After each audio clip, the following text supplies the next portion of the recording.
How to connect broker to MetaTrader 5. Hello guys, this is Atticus and welcome back to another tutorial video.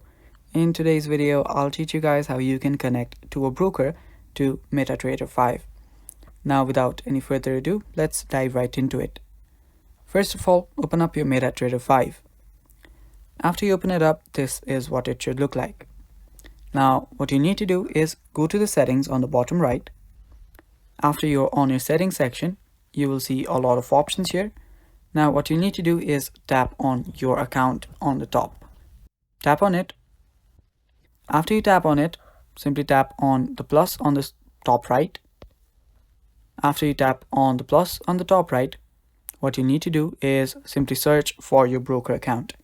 Now here I will simply search for Pepperstone, and after you search for it, simply select it, and now you will need to log into it. Now simply type in your login details and then type in your password. After you do so, you will simply need to log into it, and then you're good to go.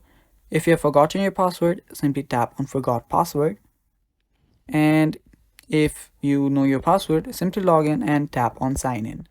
After you do that, you're good to go, and that is how you connect a broker to MetaTrader 5.